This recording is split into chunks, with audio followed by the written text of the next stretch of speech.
Hey everyone, so it's Hearth and welcome back to my channel. On today's video, we're going to be talking about the Witchcraft books that I've started and finished in the last 3 months.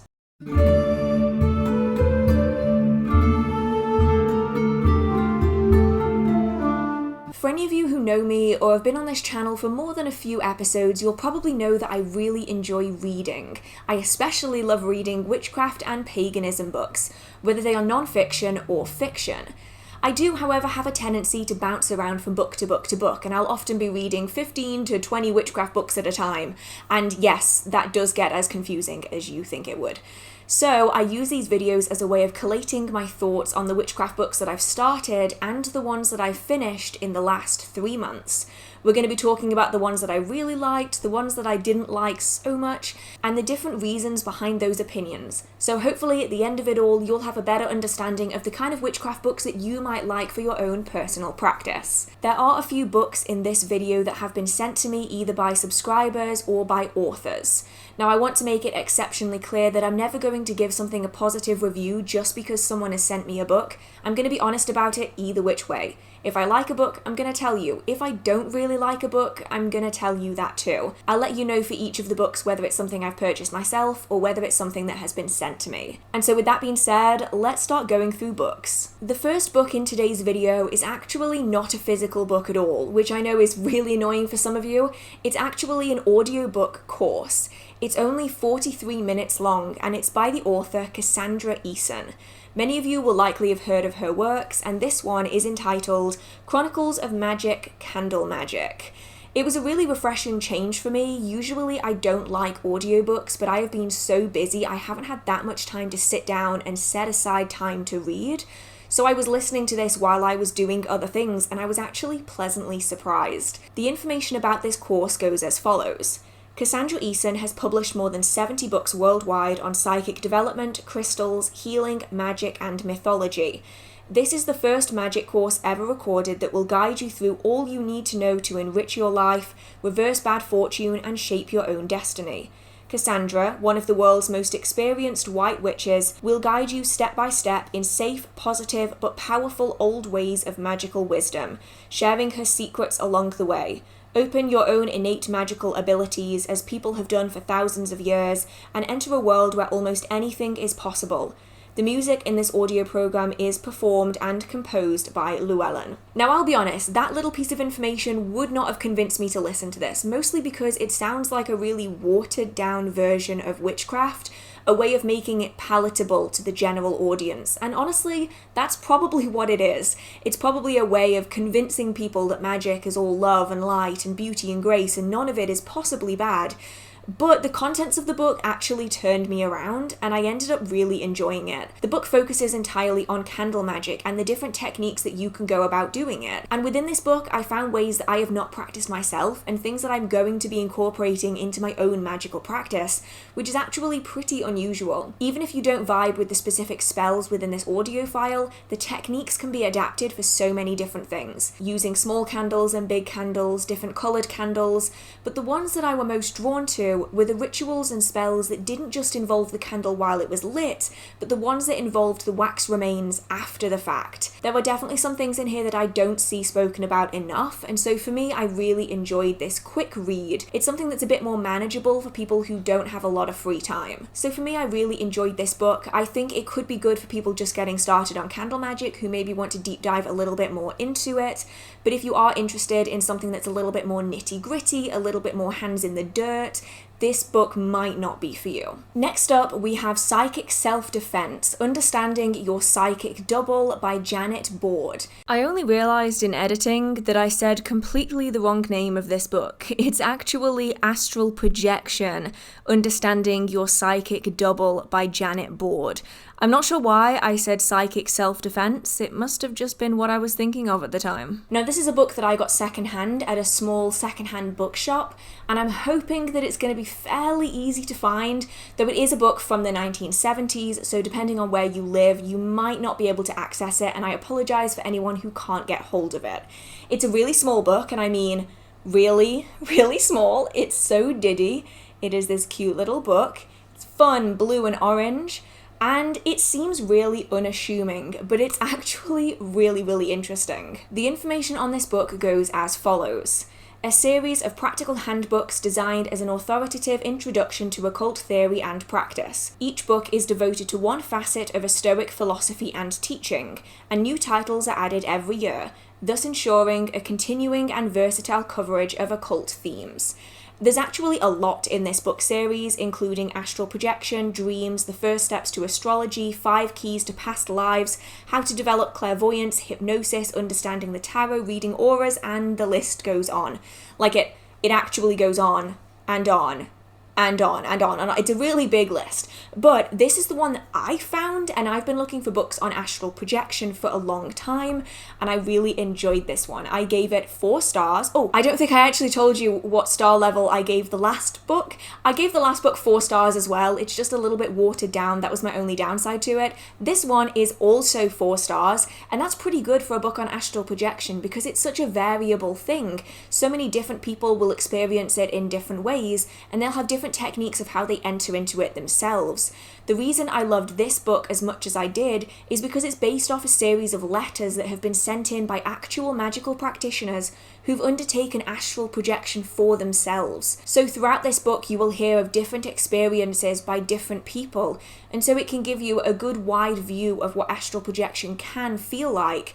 And you do notice the similarities and differences between every individual's perspective and their own experiences, which I found thoroughly fascinating. It's also a very short book, which means you can probably finish it in one sitting or over the course of several hours, even if you do struggle with reading or you have dyslexia like I do. The only downsides from this book that I found myself was that it's fairly hard to find a good number of copies of this book, as it is something that I do believe is out of print, so whatever is out there, that's all there is left.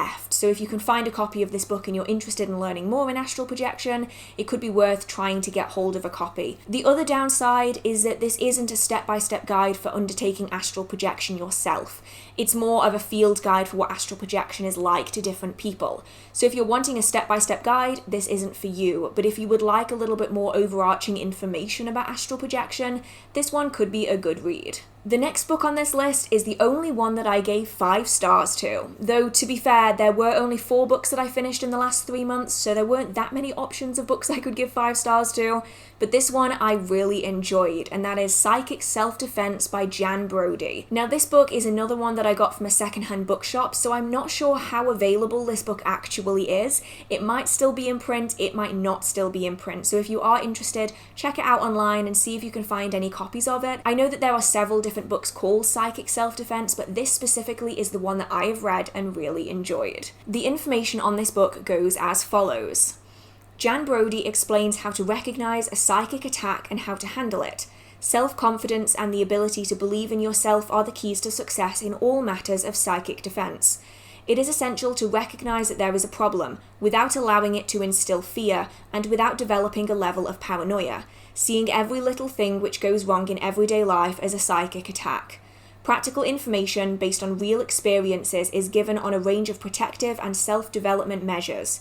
How to summon a guardian to protect the home and person, how to cope with psychic attack during magical or circle work, how to banish evil influences, how to hold your own in the other worlds or on astral levels, how to make protective amulets and talismans, how to strengthen the aura, how to avoid the pitfalls of the occult path, how to increase self-confidence in magical work and visualizations.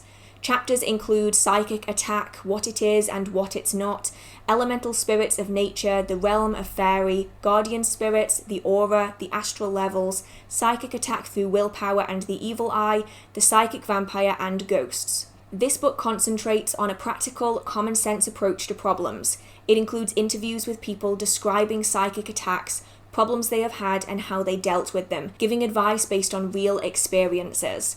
And that's one of the reasons why I thoroughly enjoyed this book, is that much like the astral projection book, it really does focus on real world experiences. It isn't vague potentials, it's actual people who've dealt with this themselves and how they got through it. And so for me, I really enjoyed this book, and I would thoroughly recommend picking it up if you are interested in the kind of symptoms of psychic attacks. I know I just did a video on that topic from my own perspective, but this is a really good option if you would like to learn more about it. I did write a few notes while I was reading it, and they go as follows. Very enjoyable. It covers different techniques and different reasons why psychic attacks might be happening, as well as ways that you can stop it, including creating talismans and home protections, guards, and other interesting things. At the end of the book is also a long section of interviews from different magical practitioners so that you can see and hear how they themselves dealt with psychic attacks in different ways, whether that was energy vampirism or whether it's boundary protections. All that stuff was really interesting. That's actually one of my favourite things that some authors do show. It's in this one, it's also in the Astral Projection book. I enjoy seeing how these things are applied in the real world. It's all well and good having a textbook example for how to deal with it, but when it's really happening, when you're in that fear, when you're in that stress and discomfort, how do real people then deal with it?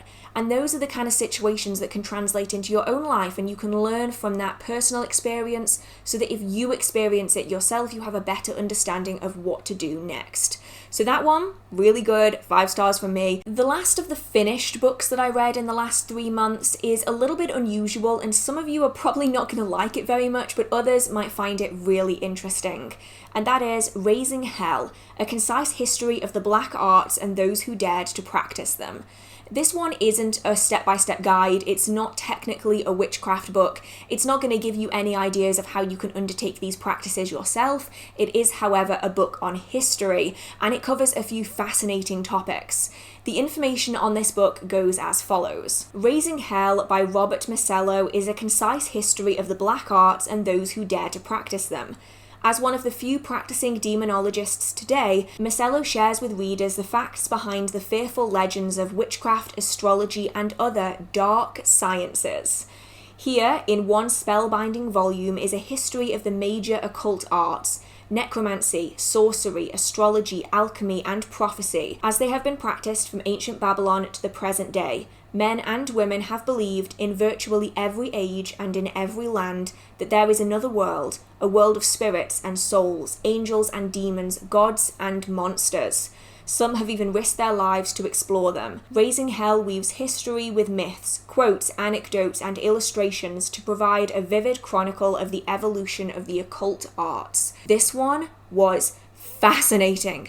I started reading it, and in the first chapter I was like, do I like this? I'll just finish the first chapter. I finished the first chapter and then I went, okay, I'll just do the next one. So I read the second chapter and then I was like, oh, this is getting good. I'll read the third, fourth, fifth, sixth. Before you know it, in a matter of days, I'd finished the entire book, and it's like this thick. It's a chunky book, but it was so good. Now, you might be put off by the phrase dark art. You might be thinking that's really negative or baneful magic, but it's actually more about how the general populace perceived these traditions and these practices. And so because of that, many things fell into this category of dark arts as it was seen through the eyes of the Christian people at the time. So you have things like alchemy, and it covers the different people who were involved in that movement and the things that occurred to them in their life. You have prophecy and the different people who were using divination tools and techniques and psychic tools in order to foretell the future.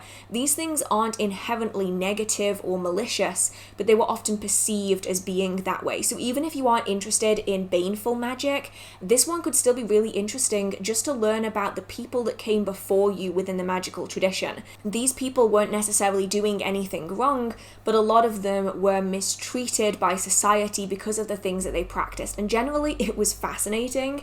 I did, as usual, write a few notes while I was reading it, and they go as follows. It's a really interesting book covering a lot of different aspects of witchcraft and magical traditions in history, including alchemy, Mother Shipton, and Nostradamus, along with other psychic mediums and those who were believed to be able to predict the future, including ceremonial traditions such as the Freemasons in the Golden Dawn. It really is a fascinating read if you're interested in learning a little bit more about lots of different areas of witchcraft history. Of course, do remember that this book is about the history and not a practical guide. It's quite dense, so just bear that in mind. Reading large chunks and chapters is not for you. So that's what I said about it, and I really enjoyed it. I gave it 4 stars, but it is definitely a heavy book. So if you don't have a few hours to set aside, you're going to have to be reading parts of chapters because the chapters are pretty substantial, but you can obviously just use a bookmark. That's an option too. So that's that book. It's not going to be for everyone, but I enjoyed it. The other books on this list are ones that I started reading, but I haven't gotten all the way through yet. So I'm going to run through them really quickly so that you can have an idea of the things that I'm actively reading at the moment, and hopefully these will be finished in the next quarterly book breakdown.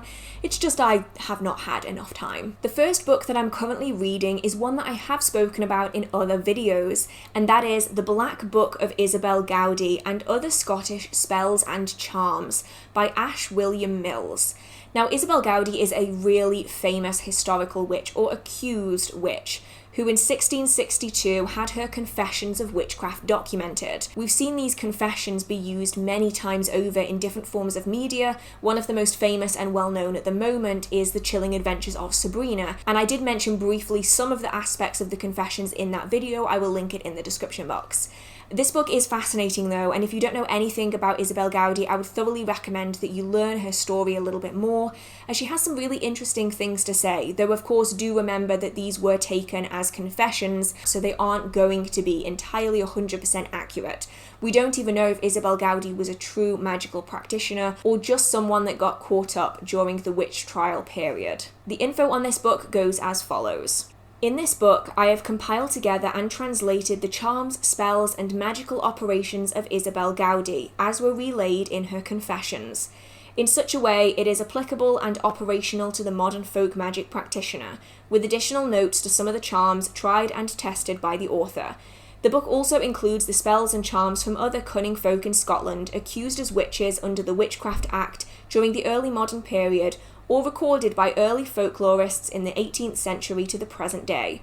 Also, a complete 19th century Scottish chapbook on fortune-telling. So now come, sit yourself by the hearth fire, grab yourself a wee hot toddy, and listen as Isobel Gowdie teaches you the charms and spells from her own personal repertoire, and more some, from the other wise men and women she knows around Scotland. It's a really fascinating book.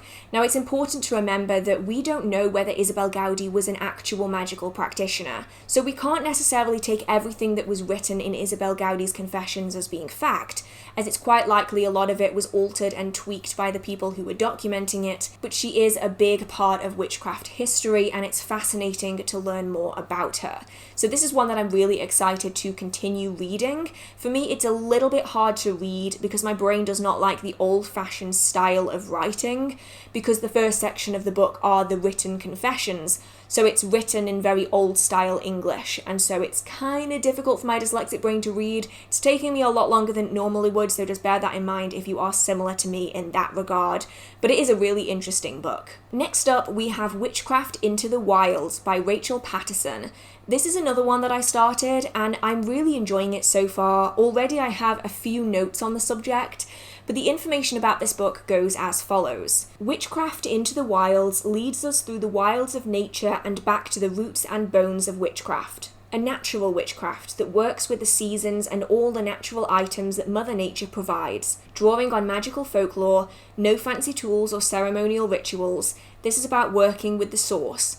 Mother Earth provides us with the changing of the seasons, and within that turning of the year, she gives us everything we need to work magic with them. From natural energy in the form of storms, rain, and sunshine, to the tangible items packed full of magical energy such as seeds, leaves, and stones. This for me was a really nice blend of natural magic and folk magic, and so I really enjoyed reading the section that I have so far, and already I've said that it's a good book for those who already have read something like Psychic Witch, which is a book I've spoken about in the past, but want an introduction to natural magics as well. It's basic, but not in a talk-down way. Instead, it's more of a helping hand offering you beginner advice, which I know is what some of you really like. Some books like this do have a tendency to preach at you or to talk down at you. This one definitely doesn't do that, at least not in my opinion. It's a very nice, gentle book, more of a helping hand than someone talking at Nephew, which I really enjoyed, and I'm looking forward to continuing reading it. We then have Under the Witching Tree by Corrine Boyer. This is a book that I have kind of read before, but I really wanted to go over it again. It's a fascinating book, and if you haven't read anything by Corrine Boyer, I would thoroughly recommend it. Just bear in mind that the chapters aren't quite as concise and easy to follow. Things are often grouped into larger chapters instead of having their own sections, so if your brain works a little bit like mine does, that could get a little confusing, but it is fairly easy to untangle as long as you're paying attention. The information on this book goes as follows. Under the Witching Tree is the first in a trilogy of books by Corrine Boyer, a folk herbalist known for her work exploring the traditional medicinal and magical applications of plants and trees as well as their folklore. This is a trilogy that guides us into the realms of plant lore, folk magic, and folk medicine. The first book, Under the Witching Tree, focuses on the rustic magical traditions surrounding trees from Western and Northern Europe and North America. Corrine's work, backed up by nearly 20 years of experience in the field, is full of information that today is little known, particularly within modern herbalism. This is a book which presents the reader with a wealth of homespun and very hands-on practices exploring tales, charms, spells, recipes, and rites, focusing on 20 different trees. Now, you all know I love tree magic, and this book is very good. I'm not sure if it's my favourite on tree magic, but I'll have to do a whole video on that in the future. But this one could be really good if you are interested in developing your tree magic skills a little bit more. All of Corrine's works, though, are really good, so anything that you go for by Corrine Boyer, you're probably going to enjoy. Now, the last two are actually ones that were sent to me. So the first one is The Witch's Sabbath, an exploration of history, folklore, and modern practice by Kelden. Now, this was actually sent to me by a subscriber, so thank you very, very much for that. I very much appreciate it. I couldn't get hold of this book basically anywhere, and they came in clutch and sent me a copy, so thank you so much. Now, this is one that I was really interested to read. Many of you will know that I loved The Crooked Path, which is by Kelden, and so I was really excited to read this one. Now, I'll be honest, this one didn't grab me quite as quickly as The Crooked Path did, mostly because it's on a topic that I've already read quite a lot about, but this book is all about the Witch's Sabbath. The information on this one goes as follows. Discover the hidden depths of the Sabbath. Take flight for a mesmerizing exploration of an event long shrouded in fear and mystery. The Witch's Sabbath. Kelden presents an in-depth examination of the Sabbath's historical and folkloric development, as well as its re-emergence within the modern practice of witchcraft. From discussions on the folklore of flight and the events of nocturnal gatherings, to enchanting rituals and recipes, you'll find everything you need to not only understand the nature of the legendary Sabbath, but also journey there yourself, offering impressive research and compelling stories from across Europe and the early American colonies. This book is the ultimate resource for discovering the misunderstood and overlooked aspect of witchcraft. And so if you are interested in learning a little bit more of that folkloric aspect, as I am in many cases, this could be a good one, but I don't have a full depth review yet because I have not finished it. I need to pull my finger out and actually finish some of these books. The last book that I've started reading is actually one that was sent to me by the author, but I want to be incredibly clear here. Just because a book has been sent to me doesn't mean I'm going to be nice about it. I'm still going to give you the same honest review that I usually would. The reason I want to talk about this one despite having not got that far into it is mostly because of the topic. It isn't a non-fiction book, it's actually fiction, but it's written in such a way that it includes so much good real-world information about magical practice that I found it really fascinating. It's actually part of a series of books. This one is called Sage, Smoke and Fire by Ryan Kurr, and it is a hefty book. There is a lot to go through here, but I get asked a lot about books that contain real-world magical practice in a fictional setting. And this is one that I've actually been enjoying. A lot of books like this I get a little annoyed at because they're talking about it wrong, or they're saying things that don't apply, or yada yada yada. There's lots of reasons why I might not like a book like this, but so far this one I've actually really enjoyed. So I'm going to be able to give you a full review when I finish this one. I do believe there's actually 3 in the series. This is the first one.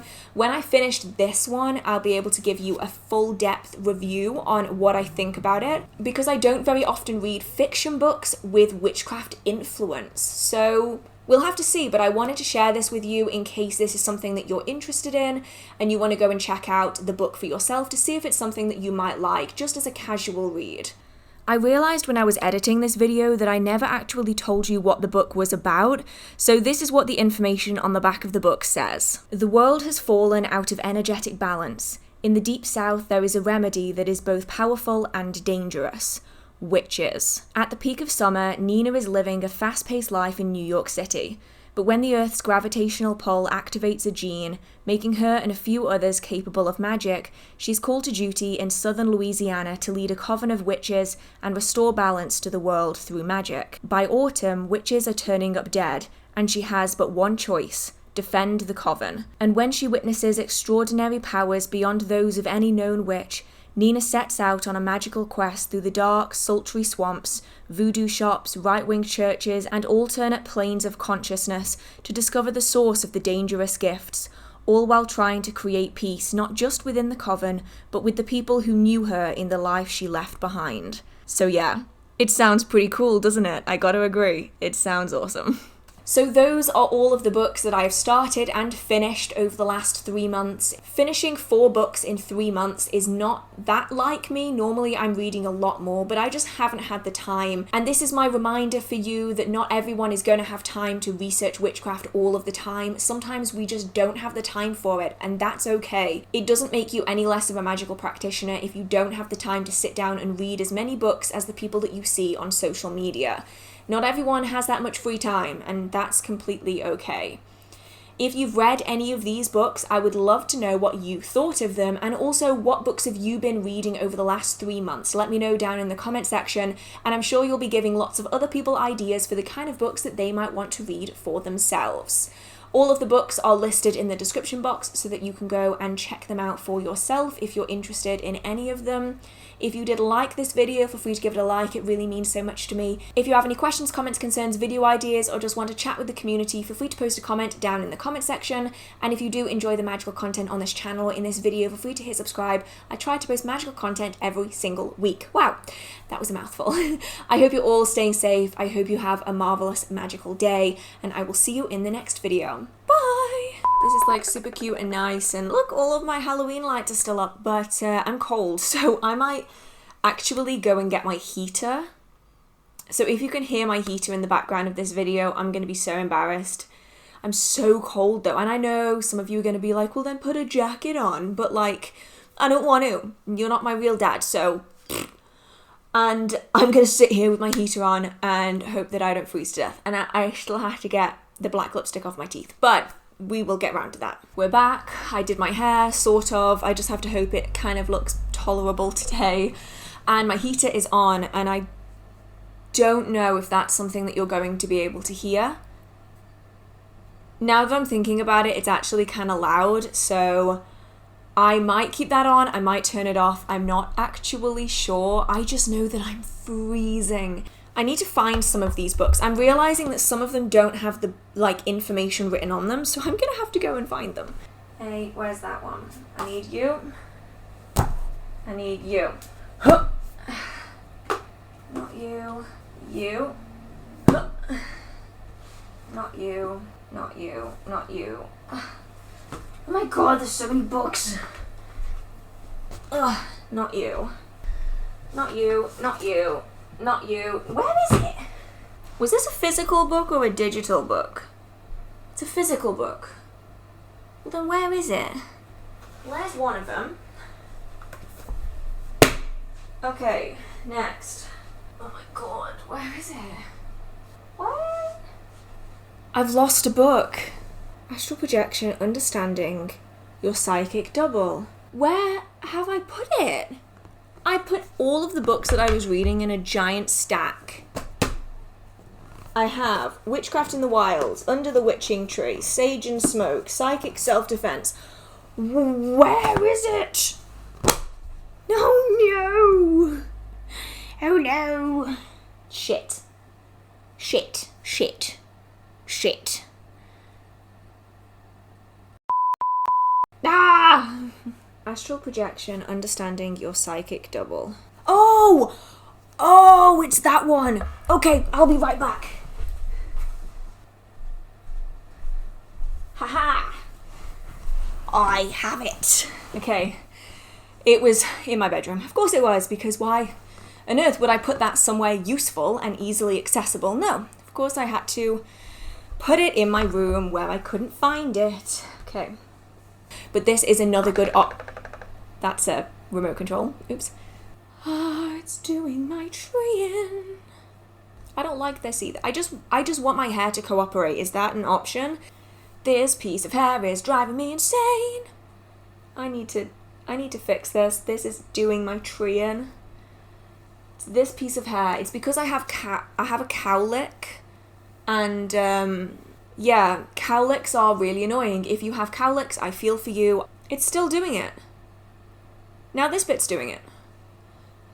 Oh, I'm so angry at my hair. If I put this bit behind my ear, will it stay? The answer, no. But I don't like having both of my ears visible. I have to film another video after this, and I'm already losing my mind at this. Singular. See, it's still doing... Ah!